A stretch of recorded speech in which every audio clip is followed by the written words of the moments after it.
What's going on YouTube? I'm Gridsquare, and today I want to bring you another Anthem video. Today I want to talk about two separate things. The first one is going to be the 4 weapons that had elemental priming to your builds, and then the second thing is going to be the actual different builds themselves. And they're mainly Thiccboi builds, and there's going to be 4 primary ones that we're going to go over. And these are the 4 main builds that I end up seeing people running. One of them not so much that popular, but I do see it every now and then, so I wanted to just, bring it up.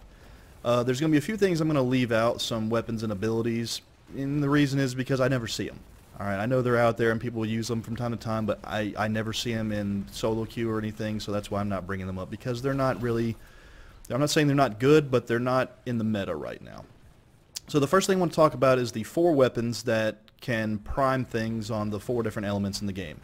And the first one is going to be the Siege Breaker, and this is a sniper rifle that freezes things on target, or freezes things after a 3-round burst. So you pump 3 rounds into a target and it will freeze that enemy and anything within a 3 to 5 yard radius. I'm not sure what the actual number is, but anything standing right next to it's going to get frozen too. Pretty simple, easy to use, really nice for turrets. The next one that I use quite often, depending on my infinite combo build, is going to be the Rauner's Blaze. And this is a nice assault rifle that you pump 5 bullets into an enemy and it will put the flame primer on it. Now, it works on multiple enemies, but you still have to put 5 consecutive bullets into an enemy before it primes, and then you can do 5 more bullets on another target, and it will prime. So, effectively, you can use this on multiple enemies. This is also a really fun thing you can do with this, is it one-shots wyverns. Alright, as soon as you put a flame primer on a wyvern, they detonate. That's GM3 difficulty right there. That's how quick they go down. Crazy. This one is the Sentinels Vengeance. It's a grenade launcher that puts the acid primer ability on enemies, and I like it. It's something I just started using the other day, and I'm a big fan of it because acid's a pretty nice thing if somebody in your group's not running it. And the last one is the shield melting gun that everybody keeps commenting on in my videos, and it works very well in GM1 and under. Alright, and the footage I'm showing you now, this is GM2.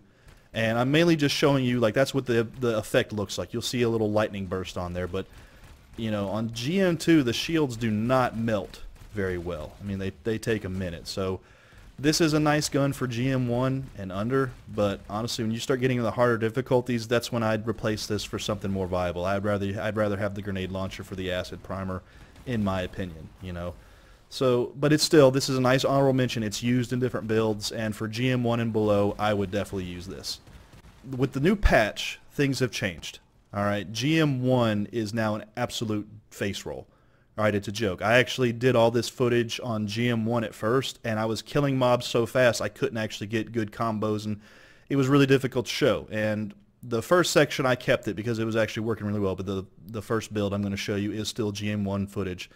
Everything after that was GM2 because things were dying so quickly that it was just didn't make for a good footage, So I want to showcase and show these builds, and these are the 4 main builds that I see people running, and they work well, with the exception of one that I'm not a fan of. I guess some people can make it work. It's just not for me. But that being said, I know I'm going to leave a few things out and leave some comments. I know I left a few items or whatever out, and I'm sure they are useful. I'm sure in certain scenarios they can be good, but the current patch and current state of the game, I just can't find them. So the first thing I want to go over is the intro build, which is the flamethrower and the lightning coil. And when the game first came out, this is what everybody was running. They'd use it in the beta, and it's a fantastic, combination. This is GM1 footage, so that's why you're going to see everything melt so quickly. But it's a very easy, friendly, user-friendly, noob-friendly build. I mean, you walk up, put a flamethrower on them, and then pop your lightning coil. And it only takes 1 charge to detonate, so effectively you can just keep using this over and over. You don't need to keep the lightning coil running. So, honestly, this is my GM1 farming build. It's so fast and it's so fun to kill things, and they die so quickly. This is what I use to farm GM1, free play and stuff like that. And things just melt. Even the elite mobs with shields, nothing stands up to this build in GM1 with decent gear. So I'm a huge fan of it. I recommend it for anybody who's just starting to build a Colossus. It's easy to use and it's nice to farm gear.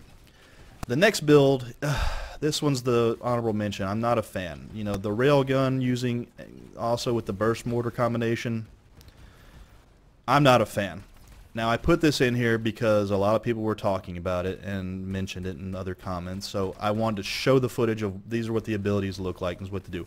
And I actually have 2 legendaries. Both of these items are legendaries, so and they're not bad. I just, for whatever reason, the play style and the way they go, I'm just not a fan. And maybe I'm, you know, if I'm doing this wrong, sure, but I tried playing around with this for about 45 minutes, and I just couldn't get it to work anywhere near as well as any other build I've messed with. So I just wanted to show it off, and then if you like it, sure, but it's not for me. The next build is, of course, my favorite of all time, and it's the Infinite Combo build. I made my first guide video on this, and simply put, when you run in with the Voltaic Dome, prime them up, bam, and drop down. Now, I'm running this with the Solvent Green Acid Launcher, which gives you 200% base combo damage, which is insane. Now, this is GM2, all right, and in GM2, I just soloed, you know, one hit those brutes and killed them. And yeah, the turret kind of melted me there. I don't have best defense, so there's no self-healing here. The only self-healing you get is when you kill a mob with melee. So as you can see, you know, once you get the freezes and stuff on there, turret's nothing, just melts. So I'm a huge fan of this build for anything GM2 and below.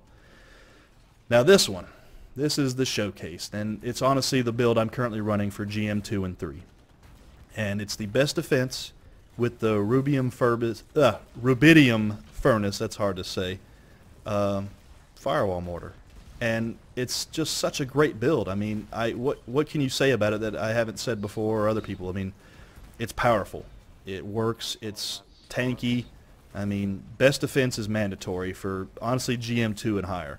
You can get away with not having it on GM2. I mean, like you said, with Solvent Green, doing the Voltaic Dome combo build, you can get away with certain things, but depending on what you're running, it's not a ranged build.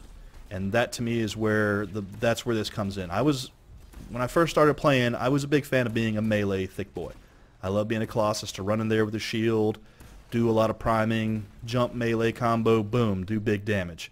Alright, but then once you started playing in GM3, that didn't work so well. And if you have played GM3, you know what I'm talking about. You were going to melt. There's certain things, shielded enemies, like they're going to melt you down so quickly. Melee range is not that viable, depending on the group you're running. I haven't found a group that we could just face roll anything in GM3 yet, so having a range build to me is essential for GM3 farming. Even certain GM2 stuff, depending on the group you're running with, you want to have some range. And this build does it. It's a perfect range build. I can find no flaws in how this game plays, or the build plays, excuse me. You know, I'm also running the Truth of Tarsus sniper rifle there because you get insane crits depending if you get an interceptor, throw a beacon on there. Oh, it does insane. I mean, look at this. You just drop those things in there, you know, best defense, all that healing, and you just stack the firewall mortar on top of each other. You just stack that damage over and over, and it just, look at those ticks.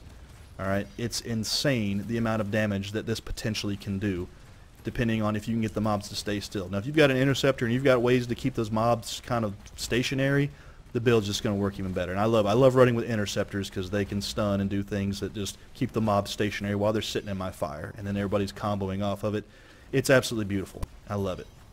Even here on Tyrant Mines, I like this footage from the other day because it just does so much damage. The combos, the damage, and then once again, best defense complements this because the more things you have primed, the combo, it's just beautiful. I love it. And it's not as fun as the Infinite Combo build I had going on, but when it comes to farming harder stuff, you got to have it. I think this is the way to go for GM3 difficulty because you need to stay ranged. And like I said, this is GM2 here. And my team, they're getting melted pretty hard, so I was trying to focus on staying alive, and this build lets me do that. I can pump out damage from being across the map while priming enemies and still getting myself heals with best defense when it comes up. So it's just super useful. Now, I know there's some stuff I left out, and go ahead and leave me some comments if there's something you really think that I should have featured or mentioned. You know, by all means, I'll take a look at it, I'll play around with it, and I'll make a video on it. I'm all about learning some new stuff. But with Division 2 right around the corner, I'm probably going to start focusing on that. So I hope this, for you guys that are going to be stick playing Anthem, I hope you enjoy this. I hope you learn from it. And if there's any questions or comments, hit that like button, subscribe, and check me out on Twitch from time to time. Thank you guys for watching. I'm Gridsquare.